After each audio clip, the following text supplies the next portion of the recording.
Hello every one, psychology ഡയറീസിലേക്ക് സ്വാഗതം. ഞാൻ Ameena Sithara, clinical psychologist ആണ്. ഇന്ന് നമ്മൾ ഡിസ്കസ് ചെയ്യാൻ പോകുന്ന കേസ് ഡയറി ഒരു ഡോക്ടറായ ഒരു ലേഡിയുടെ കഥയാണ്.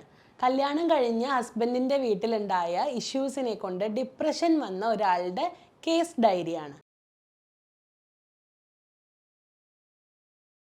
ഡിസ്ക്ലൈമറിൽ കൊടുത്തതുപോലെ തന്നെ എഡ്യൂക്കേഷണൽ പർപ്പസിനാണ് ഞാൻ ഇങ്ങനത്തെ കേസ് സ്റ്റഡീസുകൾ ചെയ്യുന്നത് എന്ന് എല്ലാവർക്കും അറിയാമല്ലോ. ചില ആൾക്കാരുടെ സ്റ്റോറി ലൈൻസുകളൊക്കെ നമ്മളിവിടെ ഡിസ്കസ് ചെയ്യുമ്പോഴും അവരുടെ എല്ലാ തരത്തിലുള്ള ഐഡൻറ്റിറ്റീസും പേരും നാടും വയസ്സും ഒക്കെ മറച്ചു വെച്ചുകൊണ്ടാണ് കേസ് സ്റ്റഡീസ് പറയാറ്. ഒരിക്കലും അവർക്ക് ഇതിലൊരു ബുദ്ധിമുട്ടുണ്ടാവരുത്. എന്നാൽ പക്ഷേ എല്ലാ ആൾക്കാർക്കും ഇങ്ങനത്തെ കേസുകൾ കേൾക്കുകയും നാട്ടിൽ ഇങ്ങനെയൊക്കെയുള്ള കാര്യങ്ങൾ ഉണ്ടാവുന്നുണ്ട് എന്നുള്ളൊരു ബോധം വരാനും കൂടി വേണ്ടിയിട്ടാണ് ഇങ്ങനത്തെ വീഡിയോസുകൾ ചെയ്യുന്നത്. അപ്പം നമുക്ക് കേസ് ഡയറിയിലേക്ക് കടക്കാം. ഈ ലേഡിക്ക് ഒരു 30-35 വയസ്സൊക്കെ ഉണ്ടാവും. എൻ്റെ ക്യാബിനിലേക്ക് ഇങ്ങനെ വരുമ്പോൾ തന്നെ നമുക്ക് തോന്നുമാ എന്തോ ഒരു പ്രൊഫഷണലായ ഒരു ലുക്കൊക്കെ ഉണ്ട്. ഡോക്ടറാണെന്ന് പറഞ്ഞപ്പോൾ തന്നെ ഞാൻ മനസ്സിൽ ഞാൻ വിചാരിച്ച പോലെ തന്നെ ഒരു പ്രൊഫഷണലായ ഒരു ലേഡി. അപ്പോൾ എൻ്റെ അടുത്ത് വന്നിരുന്നു. ആദ്യം ഇങ്ങനെ കാര്യങ്ങളൊക്കെ പറഞ്ഞു. എവിടെയാണ് വീട്, എന്താണ്, ഇത്രയും വർഷമായി കല്യാണം കഴിഞ്ഞിട്ട് ഒരു 12 വർഷമായി, 3 പിള്ളേരുണ്ട്, ഹസ്ബൻഡിൻ്റെ വീട്ടിലെ കുറച്ച് ഇഷ്യൂസിനെ കൊണ്ടൊക്കെയാണ് ഞാൻ മാഡത്തിന് കൗൺസിലിംഗ് ചെയ്യാൻ വേണ്ടിയിട്ട് ഞാൻ ബുക്ക് ചെയ്തത്. കുറച്ച് ദിവസം മുന്നേ ബുക്ക് ചെയ്തിരുന്നു, ഇന്നാണിപ്പം വരാൻ പറ്റിയത് എന്നൊക്കെ പറഞ്ഞ് കുറേ കാര്യങ്ങളൊക്കെ പറഞ്ഞ് നമ്മളൊരു റാപ്പൊക്കെ എസ്റ്റാബ്ലിഷ് ചെയ്തു. കുറച്ച് നേരം കഴിഞ്ഞപ്പോൾ ഞാൻ ചോദിച്ചു, എന്തൊക്കെയാണ് അവിടെയുള്ള ഇഷ്യൂസ്, എന്താണ് ഇയാളുടെ പ്രശ്നം. പറഞ്ഞു, ഞാൻ ആകെ ഒരു സങ്കടത്തിലാണ്. ഞാൻ കുറേ കാലമായി ഞാനിത് വെച്ചോണ്ടിരിക്കുന്നു. 10-12 വർഷമായില്ലേ, ഇപ്പം എന്നെക്കൊണ്ട് താങ്ങാൻ പറ്റാത്ത പോലെ ആയി. ചില പേഷ്യൻസുകളൊക്കെ വരുന്നേരം എനിക്ക് അവരെ നോക്കാൻ പോലുള്ള ഒരു മാനസിക നില എനിക്ക് ഇല്ല. ചില ആൾക്കാരൊക്കെ ഓരോ അസുഖമായിട്ട് എൻ്റെ അടുത്തേക്ക് വരുമ്പോൾ നമ്മൾ ഡോക്ടേഴ്സ് ഹാപ്പി ആയാലല്ലേ അവരെ നമുക്ക് ചികിത്സിക്കാൻ പറ്റും. അപ്പം ഞാൻ പറഞ്ഞു, അതെ ശരിയാണ്, എന്തൊക്കെയാണ് പ്രശ്നങ്ങൾ പറയുമെന്ന് പറഞ്ഞപ്പം പിന്നെ ഒരു 1 മിനിറ്റ് നേരം ഭയങ്കര സൈലൻസ് ആയിരുന്നു. തലയൊക്കെ ഇങ്ങനെ താഴ്ത്തി, പിന്നെ കുഞ്ഞു പിള്ളേരെ പോലെ ഇങ്ങനെ കരയായിരുന്നു. ഇങ്ങനെ വിതുമ്പി കരയാന്നൊക്കെ നമ്മൾ പറയില്ലേ, ഭയങ്കരമായിട്ട് കരഞ്ഞ് ആദ്യം നല്ല ഡീസൻ്റായി സംസാരിച്ചൊരു സൗണ്ടൊക്കെ മിതമായ ഇതിൽ സംസാരിച്ചൊരു ലേഡി പിന്നീട് ആകെ കുഞ്ഞു പിള്ളേരെ പോലെയായി ഭയങ്കരമായിട്ട് ഇങ്ങനെ പൊട്ടി കരഞ്ഞിട്ട് എന്നോട് പറയുക, എനിക്കറിയില്ല മാഡം, ഞാൻ എൻ്റെ ജീവിതത്തിനെ കൊണ്ട് എന്താ ഇത്രയും വർഷം കാട്ടിക്കൂട്ടിയത്. 3 പിള്ളേരുണ്ട്, ഹസ്ബൻഡ് ഉണ്ട്, പ്രൊഫഷണലി ഒക്കെ ഓക്കെയാണ്, അത്യാവശ്യത്തിന് പേരും കാര്യങ്ങളും ഒക്കെ ഉണ്ടാക്കിയിട്ടുണ്ട്, പൈസ ഉണ്ടാക്കിയിട്ടുണ്ട്, എല്ലാ രീതിയിലും ഞാൻ ഓക്കെയാണ്. പക്ഷേ എന്തൊക്കെയാണ് ഞാൻ കാട്ടിക്കൂട്ടിയെന്ന് എനിക്കറിയില്ല. എൻ്റെ ജീവിതം ആകെ ഇപ്പോൾ ഒരു കൺഫ്യൂഷനിലാണ്. ഞാൻ മൊത്തത്തിൽ ഇനി എന്താ കാണിക്കേണ്ടതെന്ന് എനിക്കറിയില്ല. എൻ്റെ കയ്യിൽ നിന്ന് പോയി കിടക്കുകയാണ് എന്നൊക്കെ പറഞ്ഞു. അപ്പോൾ ഈ ലേഡി എന്താ പറഞ്ഞതെന്ന് വെച്ചാൽ, കല്യാണം കഴിഞ്ഞ് പോകുന്ന സമയത്ത് ഏതൊരു വനിതയും പോലെ തന്നെ ഹസ്ബൻഡിൻ്റെ വീട്ടിൽ പോയി നല്ല രീതിയിലേക്ക് തന്നെ ഹസ്ബൻഡിൻ്റെ പേരൻസിനെയും ഇൻലോസിനെയും മക്കളെയും ഹസ്ബൻഡിനെയും ഒക്കെ നോക്കണം എന്നൊക്കെ വിചാരിച്ച് അത്രയും ആഗ്രഹിച്ചൊക്കെ കല്യാണം കഴിച്ച്, അതായത് ചില ആൾക്കാരുണ്ടാവുമല്ലോ കല്യാണം കഴിക്കാൻ ഇഷ്ടമുള്ള ആൾക്കാരുണ്ടാവും, പിടിച്ച് കെട്ടിക്കുന്ന പോലെ കല്യാണം കഴിക്കുന്ന ആൾക്കാരുണ്ട്. അപ്പോൾ ഈ ലേഡി എൻ്റെ അടുത്ത് പറഞ്ഞു, എനിക്ക് കല്യാണം കഴിക്കാനും അങ്ങനെയൊക്കെ ഭയങ്കര ഇഷ്ടമായിരുന്നു. അങ്ങനെ കല്യാണമൊക്കെ കഴിച്ച് പോയ ഒരു ലേഡിയാണ്. ഹസ്ബൻഡിൻ്റെ വീട്ടിലേക്ക് പോകുന്ന സമയത്ത് തന്നെ ഒരുപാട് സാധനങ്ങളും അല്ലെങ്കിൽ ജ്വല്ലറീസും ഒക്കെ സ്ത്രീധനമായിട്ടൊക്കെ കൊടുത്ത് അത്രയും കുറേ ഗോൾഡൊക്കെ കൊണ്ടുപോയി, പഠിച്ചിട്ടുമുണ്ട്, ഡോക്ടറാണ്, കുറേ ഗോൾഡൊക്കെ കൊടുത്തു, കുറേ സാധനങ്ങളൊക്കെ കൊടുത്തു. അങ്ങനെയൊക്കെ ശരിക്കും നല്ല രീതിയിൽ എൻ്റെ മോളെ നല്ലപോലെ അവർ നോക്കട്ടെ എന്നൊക്കെ വിചാരിച്ച് കല്യാണം കഴിപ്പിച്ച് വിട്ടൊരു ഉപ്പയായിരുന്നു ഈ കുട്ടീൻ്റെ. അപ്പോൾ ഇവർ പറയുന്ന, ഈ ലേഡി പറയുന്ന, ഹസ്ബൻഡിൻ്റെ വീട്ടിൽ കയറി ചെല്ലുമ്പോൾ ഒരു പ്രശ്നവും ഇല്ലാണ്ടിരിക്കാൻ വേണ്ടിയിട്ട് എല്ലാ തരത്തിലേക്കുള്ള പ്രിപ്പറേഷൻസ് ഒക്കെ ചെയ്ത് മാനസികമായി കൂടി അവരെ നോക്കണം എന്നൊക്കെ പ്രിപ്പയർ ചെയ്തിട്ട് പോയ ഒരാളാണ് ഞാൻ. എന്നിട്ടാണ് എൻ്റെ അവസ്ഥ എങ്ങനെ ആയത് എന്നാണ് പറഞ്ഞത്. അപ്പം എന്താ ഇഷ്യൂ ഉണ്ടായ വെച്ചാൽ, കല്യാണത്തിൻ്റെ അന്ന് തന്നെ സ്റ്റേജിൽ നിൽക്കുമ്പോൾ തന്നെ കുറേ ആൾക്കാരുടെ ഒരു സർക്കാസം പോലത്തെ, നമ്മൾ പറയില്ലേ ഈ കളിയാക്കി ചിരിക്കുക എന്നൊക്കെയുള്ള രീതിയിലേക്കുള്ള ഒരു സാധനം, ഇത് ആൾക്കാരുടെ ജലസീൻ്റെ ഉള്ളിൽ നിന്നൊക്കെ വരുന്ന കാര്യമായിരിക്കും.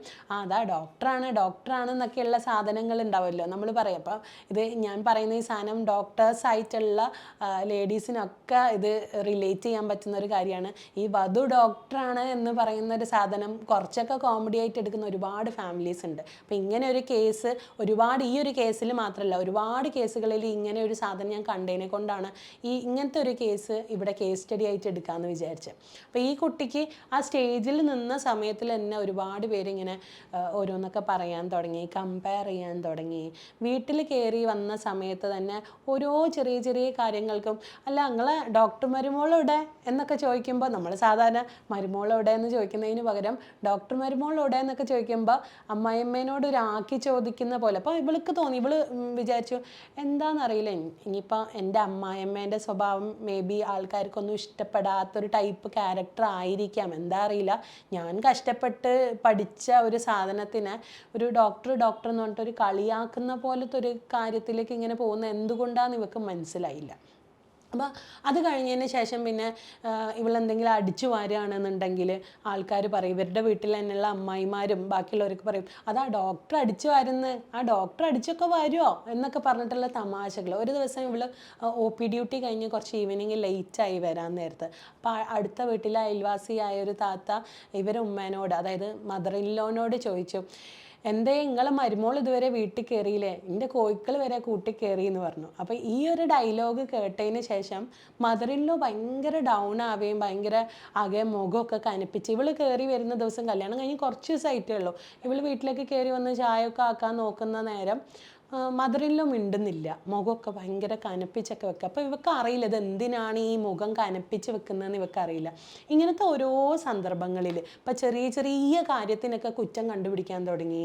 അത് കഴിഞ്ഞതിൻ്റെ ശേഷം എന്തെങ്കിലും ഒരു സാധനം ചെയ്യുമ്പോൾ ഇങ്ങനത്തെയൊക്കെ ഡയലോഗുകൾ, അതായത് അതൊന്നും എൻ്റെ ഡോക്ടർ പഠിപ്പ് പഠിച്ചെന്ന് വിചാരിച്ചിട്ട് കാര്യമില്ല, അതൊക്കെ അതിനൊക്കെ ഇങ്ങനെ അങ്ങനെ എന്നൊക്കെ പറഞ്ഞിട്ട് അങ്ങനത്തെയൊക്കെ കുറേ ഡയലോഗുകൾ. അപ്പോൾ ഇവർക്ക് ആ വീട്ടിലൊരു വർഷം, കല്യാണം കഴിഞ്ഞ ഒരു വർഷത്തിൽ തന്നെ ആകെ കൂടെ ഇതിപ്പോൾ ഞാൻ പഠിച്ചതായോ ഇവിടെ പ്രശ്നം, അതോ പഠിച്ച ഒരു മരുമകളെ എങ്ങനെ ട്രീറ്റ് ചെയ്യണമെന്ന് അറിയാത്ത ഒരു ഉമ്മയായതിനെ കൊണ്ടാണോ ഇത് പ്രശ്നം എന്നൊക്കെയുള്ള രീതിയിലേക്ക് ഫസ്റ്റ് ഇയറിൽ തന്നെ ഇവളിത് ഈ കംപ്ലൈൻറ്റുകൾ സ്വന്തം വീട്ടിലും പിന്നെ ഹസ്ബൻഡിനോടും പറഞ്ഞു. പക്ഷേ ഹസ്ബൻഡ് അതിന് വലിയ ഒരു കാര്യമൊന്നും ആക്കാത്ത പോലെ, ആ ഉമ്മ പറയുന്നൊന്നും നീ കേൾക്കണ്ട എന്നുള്ള രീതിയിലേക്ക് ഒരു മൈൻഡ് ആക്കാത്ത പോലെ നിന്നു.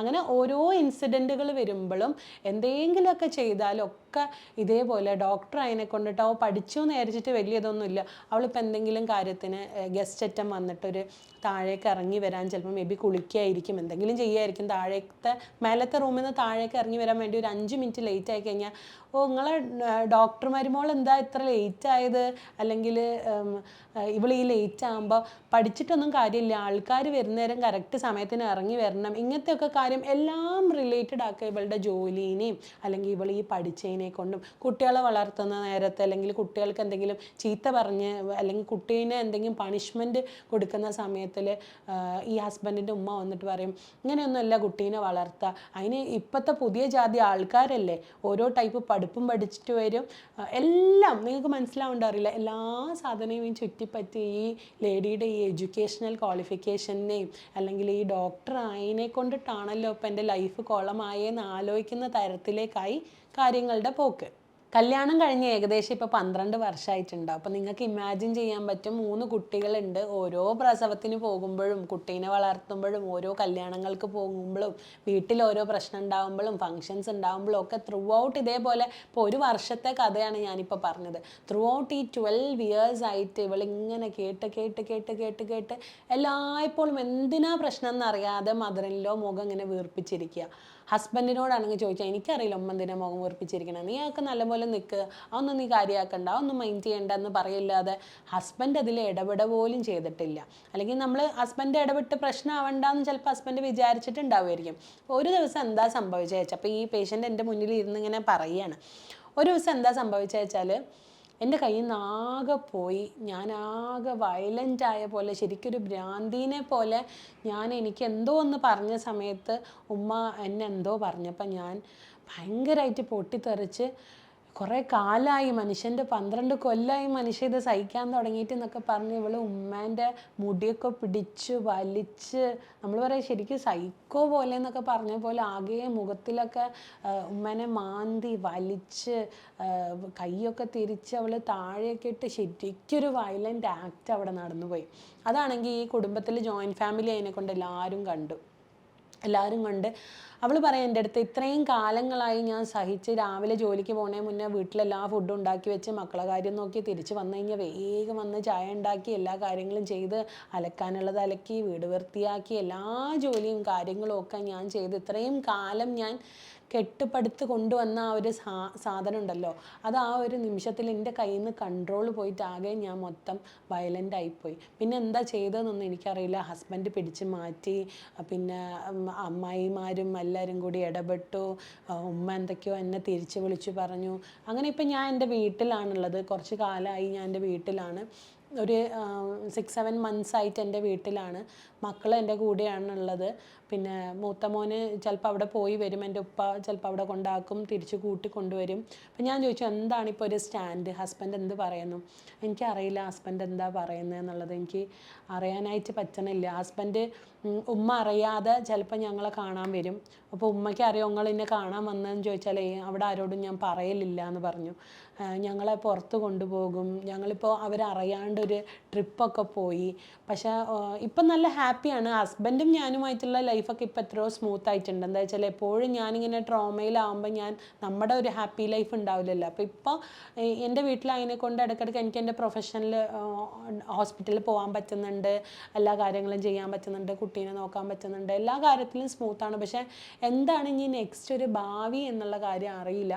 അപ്പം ഞാൻ ചോദിച്ചു, എന്താ ചോദിച്ചില്ലേ, ഇങ്ങനെ എത്ര കാലം എന്ന് വെച്ചിട്ടാണ് പോവുക? അങ്ങനെ കുറേ കൊല്ലങ്ങൾ പോവും. എന്തിനാണ് ഹസ്ബൻഡ് ഉമ്മയും അവരും അറിയാണ്ട് ഇങ്ങനെ ചെയ്യുന്നത് പറഞ്ഞപ്പോൾ പറഞ്ഞു, അതറിയില്ല, ഹസ്ബൻഡ് ഉമ്മ പറയുന്ന പോലെ കേൾക്കുള്ളൂ, അല്ലെങ്കിൽ ഉമ്മയ്ക്ക് എതിർത്തൊന്നും പറയൂല, പണ്ടേ തൊട്ടേ അതേ പ്രശ്നം. ഞാൻ എന്തെങ്കിലും സാധനങ്ങൾ ചെയ്തിട്ടുണ്ടെങ്കിൽ അത് ഉമ്മേൻ്റെ അടുത്ത് പോയി ചോദിക്കൂല. അപ്പം ഞാൻ പറഞ്ഞു, ഉമ്മമാരുടെ അടുത്ത് അങ്ങനെ നമ്മൾ പോയി ചോദിക്കാൻ പറയാൻ പറ്റില്ല. എന്താ വെച്ചാൽ അവർക്ക് ഉമ്മ ഇമ്പോർട്ടൻ്റ് ആയിരിക്കും. പക്ഷേ എന്താണ് പ്രശ്നം എന്നുള്ളത് നോക്കിയിട്ട് ഒരു ഹസ്ബൻഡ് എന്ന് പറയുന്ന ഒരാളാണ് മദർ ഇൻ ലോൻ്റെ ഇടയിൽ നിന്നും, അല്ലെങ്കിൽ വൈഫിനെയും മദർ ഇൻ ലോനെയും രണ്ട് നമ്മൾ സാൻഡ്വിച്ച് റൂൾ എന്ന് പറയും. അതായത് husband, wife, mother in law രണ്ടിൻ്റെയും നടുവിൽ നിന്നിട്ട് ഹസ്ബൻഡുമാർ പെരുമാറുന്നതിനനുസരിച്ചിട്ടുണ്ടാവും ഈ അമ്മായിമ്മയും മരുമോളും തമ്മിലുള്ള ഈ അടി പ്രശ്നങ്ങളൊക്കെ. ഹസ്ബൻഡ് നല്ല രീതിയിൽ അതിനെ രണ്ടിനെയും കൂട്ടിമുട്ടിക്കാതെ അല്ലെങ്കിൽ അടിച്ച് പിരിയാത്ത രീതിയിലേക്ക് പ്രശ്നങ്ങൾ വന്നു കഴിഞ്ഞിട്ടുണ്ടെങ്കിൽ ചോദിക്കുകയും പറയുകയും ചെയ്ത് പ്രശ്നമാക്കണം എന്നല്ല, പക്ഷേ ഏതാണെന്ന് അന്വേഷിച്ച് കാര്യത്തിലൊരു പ്രോബ്ലം സൊല്യൂഷൻ കണ്ടെത്തുന്നത് പോലെയുള്ള ഒരാളായി ഹസ്ബൻഡ് അങ്ങനെ ഒരു സ്കിൽഡായ പേഴ്സൺ ആവാതെ എപ്പോഴും മ്യൂട്ടായി ഇരുന്ന് കഴിഞ്ഞിട്ടുണ്ടെങ്കിൽ ഇങ്ങനെ ഇഷ്യൂസുകൾ വരാൻ സാധ്യതയുണ്ട്. അപ്പോൾ ഈ കാര്യത്തിനെയൊക്കെ പറ്റി ഞാൻ പറഞ്ഞ് മനസ്സിലാക്കി കൊടുത്തു. ഒരു ദിവസം ഹസ്ബൻഡിനോട് ഞാൻ വരാൻ പറഞ്ഞു. അയാൾ വന്നു. അയാൾ നല്ല ഡീസൻ്റായ മനുഷ്യനൊക്കെ തന്നെ. പക്ഷേ ഉമ്മക്കെതിരെ അല്ലെ വീട്ടിൽ എന്താ നടക്കുന്നത്, അല്ലെങ്കിൽ ഇത്രയും കൊല്ലമായിട്ട് തൻ്റെ ഭാര്യ അനുഭവിച്ച പ്രശ്നങ്ങൾ എന്താണെന്ന് ചോദിച്ചു കഴിഞ്ഞാൽ ഹസ്ബൻഡിന് അതൊന്നും അറിയില്ല. ഹസ്ബൻഡ് ഇത്രയും കാലങ്ങളായിട്ട് അതൊന്നും കേൾക്കാൻ നിന്നിട്ടില്ല, ശ്രദ്ധ കൊടുത്തിട്ടില്ല. അയാളുടെ ബിസിനസ്, ഫാമിലി ബിസിനസ്സുകൾ നോക്കി നടത്തുക, ഇങ്ങനത്തെയൊക്കെ ഓരോ കാര്യങ്ങളിൽ ബിസി ആയിരുന്നു. അപ്പോൾ ഹസ്ബൻഡിന് നമ്മൾ വേണ്ട കൗൺസിലിങ്ങും കാര്യങ്ങളൊക്കെ കൊടുത്ത് അയാളോട് തെറ്റും ശരി എന്തൊക്കെയാണെന്നൊക്കെ മനസ്സിലാക്കി കൊടുത്തു. കപ്പിൾ ലൈഫിൽ എങ്ങനെയൊക്കെ നിൽക്കണം, ഷെയറിങ്ങും കമ്മ്യൂണിക്കേഷൻസൊക്കെ ഇമ്പോർട്ടൻ്റ് ആണെന്നുള്ളതും, ഉമ്മമാരുടെ അടുത്ത് ഭാര്യ എന്തെങ്കിലും പ്രശ്നം പറയുമ്പോൾ അത് പൊട്ടിത്തെറിച്ച് ഉമ്മേൻ്റെ അടുത്ത് പോയി ചോദിക്കാനല്ല അവർ ഉദ്ദേശിക്കുന്നത്, അതിലെന്തെങ്കിലും ഒരു സൊല്യൂഷൻ വൈഫിന് കണ്ടെത്തി കൊടുക്കാനും ഒക്കെയാണ്. ഇവിടെ ഈ ഒരു കേസ് ഡയറിയിൽ എന്ന് പറഞ്ഞു കഴിഞ്ഞാൽ മദർ ഇൻ ലോന് പ്രശ്നമുണ്ട്. ഈ എന്താ പറയുക, ഡോക്ടറായിട്ടുള്ള ഒരു മരുമകളെ എങ്ങനെ ട്രീറ്റ് ചെയ്യണം എന്നുള്ള കാര്യം മദർ ഇൻ ലോന് അറിയില്ല. അപ്പോൾ അത് മദർ ഇൻ ലോസ് പഠിക്കുക തന്നെ വേണം. ഈ കല്യാണം കഴിഞ്ഞ ഉടനെ തന്നെ അയൽവാസിയായ ആ ചേച്ചി ഇങ്ങനെ പറഞ്ഞു, ആ താത്ത ഇങ്ങനെ പറഞ്ഞു എന്നൊക്കെ പറയുമ്പോഴത്തേനേക്ക് സങ്കടപ്പെടുക എന്ന് പറഞ്ഞു കഴിഞ്ഞാൽ അത് കുറച്ചൊരു നമ്മൾ പഠിക്കേണ്ട ഒരു കാര്യം. അപ്പോൾ ഈ ഒരു സിനാരിയോയിൽ മദർ ഇൻ ലോ ആ ലേഡീനോട് പറയാണ്, ഓള് ഡോക്ടറല്ലേ, പിന്നെ അവിടെ എന്തോരം പേഷ്യൻസുകളൊക്കെ ഉണ്ടാവും, ഓരൊക്കെ ട്രീറ്റൊക്കെ ചെയ്യണ്ടേ, അപ്പോൾ രണ്ടും കൂടി ബാലൻസ് ചെയ്യാൻ ഓൾ ഇവിടുത്തെ എല്ലാ കാര്യങ്ങളും ചെയ്തിട്ടൊക്കെ തന്നെയാണ് പോവല്ലേ, ലേറ്റായി വന്നു കഴിഞ്ഞാൽ ഓൾ തന്നെയാണ് ചായ ഉണ്ടാക്കിയൊക്കെ ചെയ്യുക, ഒന്നും കുഴപ്പമില്ല, ഇപ്പോഴത്തെ മക്കളല്ലേ എന്നൊക്കെ പറഞ്ഞാൽ എന്തെങ്കിലും ഒരു ഡയലോഗ് ആ ലേഡി ആ അയൽവാസി ആയിട്ടുള്ള അവരോട് പറഞ്ഞിട്ടുണ്ടായിരുന്നെങ്കിൽ അവിടെ അത് തീർന്നേനെ. പിന്നെ അവരാരും ഇതേപോലെ ഇങ്ങനെ പറഞ്ഞ് കുത്തിക്കുക എന്നൊക്കെ നമ്മൾ പറയില്ല, അതേപോലത്തെ ഇങ്ങനത്തെ ഓരോ സാധനങ്ങൾ പറയാനും അതിനൊന്നും അവർ തുനിയൂല. അപ്പം നമ്മൾ നിൽക്കേണ്ട സ്റ്റാൻഡിൽ നമ്മൾ നിന്ന് സംസാരിച്ച് നമ്മുടെ മരുമകളെ പ്രൊട്ടക്റ്റ് ചെയ്യാനുള്ള ഒരു ഡ്യൂട്ടി അമ്മായിയമ്മയ്ക്കുണ്ട്. അതേപോലെ അമ്മായിയമ്മേനെ കുറ്റം പറയുകയാണെന്നുണ്ടെങ്കിൽ ഇപ്പോൾ ഏതൊരു മാട്രിമോണിയൽ ഇഷ്യൂ ആയിക്കഴിഞ്ഞാലും മരുമകളുടെ അടുത്ത് വന്ന് അമ്മായിയമ്മേൻ്റെ കുറ്റം കുറേ ആൾക്കാർ പറയും, അതേപോലെ അമ്മായിയമ്മേൻ്റെ അടുത്ത് പോയി മരുമകളെ കുറ്റവും കുറേ ആൾക്കാർ പറയും.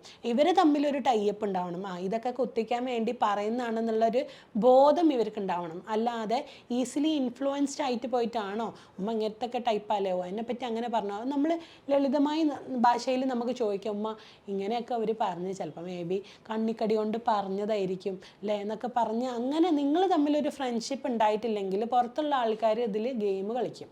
ഇതേപോലെ തന്നെയാണ് ഈ ഒരു ഹസ്ബൻഡിൻ്റെ കാര്യം പറയുകയാണെങ്കിൽ ഹസ്ബൻഡ് ഇവിടെ ഭയങ്കര മ്യൂട്ടായിട്ട് ഇങ്ങനെ നിൽക്കാതെ എന്താ കാര്യം എന്ന് അന്വേഷിക്കുന്ന രീതിയിലേക്ക് ഒന്ന് ശരിക്കും ഇറങ്ങി ഉമ്മേൻ്റെ അടുത്തും അല്ലെങ്കിൽ ഭാര്യേൻ്റെ അടുത്ത് അല്ലെങ്കിൽ ഉമ്മേനോട് അറ്റ്ലീസ്റ്റ് ഉമ്മ എന്ത് ചെയ്യും മുഖം വീർപ്പിച്ചിരിക്കണം, എന്താ ഉമ്മ പ്രശ്നം എന്ന് ചോദിക്കാനെങ്കിലും അയാൾ പോയിരുന്നെങ്കിൽ ഉമ്മ അതൊന്നും കാര്യമാക്കണ്ട, അവർക്ക് അത് അങ്ങനെ പറയായിരിക്കും ഇങ്ങനെ പറയായിരിക്കും എന്നിട്ട് ഒരു ഗൈഡൻസ് ഉമ്മയ്ക്ക് കൊടുത്തിരുന്നെങ്കിൽ ഈ 12 വർഷം ഇങ്ങനെ പോകൂലായിരുന്നു.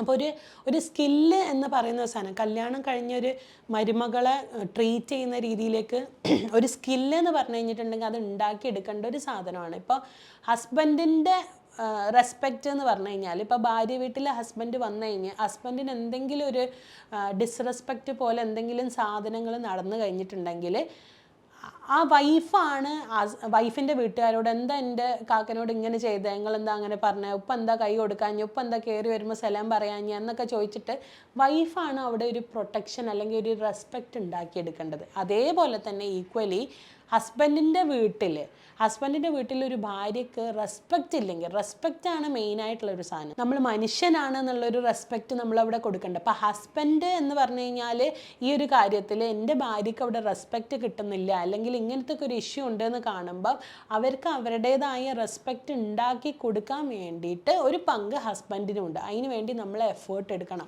ഏതൊരു മാരേജ് ആയിക്കഴിഞ്ഞാലും നമ്മൾ രണ്ടുപേരും ഭർത്താവായിക്കോട്ടെ ഭാര്യ ആയിക്കോട്ടെ പോട്ടെ നമ്മൾ ഏതൊരു മാരേജ് ആയിട്ടുണ്ടെങ്കിലും